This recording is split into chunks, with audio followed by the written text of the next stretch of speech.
If it was one of mine, then I suppose it's not the biggest, but I took well put into Farringdon at the beginning of 2012. We bought off £26.50, £400 per square foot, and I know that Nigel Kempner's now getting £75 on that, which was generally following the new infrastructure improvements of Crossrail. It was following the migration of all the occupiers moving east due to austerity. And obviously we all know what's happened since in Farringdon. So that would be my personal deal of the century. Okay, very good. So of the decade. Well, I think you said earlier the best or the worst deal. I think surely the best deal is also someone's worst deal. But I would, on that vein, I would probably go for the sale a number of times of the HSBC Tower in Canary Wharf.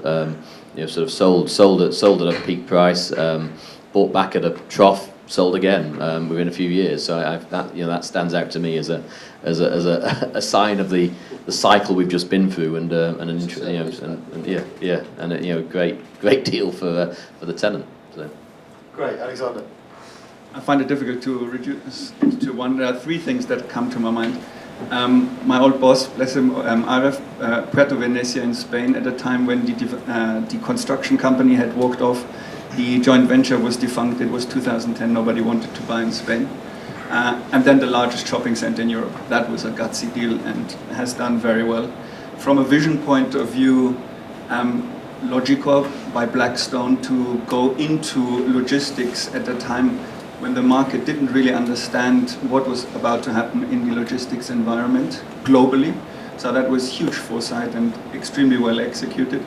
And the best one and the most painful one is because I was trying to buy the other asset, was London and Stamford in 2008, buying Fleet Place at 7 3/4, and we were trying to buy out of LNG. I was trying to buy out of LNG the other asset in that fund at the same price, and the willingness in a market when there is no pricing evidence, where there is no finance, but the understanding that under £500 a foot in the city, leased to a reasonable covenant, the guts and determination to push that through when everybody tells you you're bonkers and doing such a fantastic deal. I think hats off to London and Stamford. That was the deal of the decade in my opinion. Okay, great. Philip, your deal of the decade and why? I'm just going to be very egoistic. We sold the Aqua portfolio last year, finally, that's it. Made me look good in the company, so... fund managers love me now. No, I think it was a good deal. I think we hit a very short time bracket of where you could sell, $1 billion of 17 assets across Europe in several countries.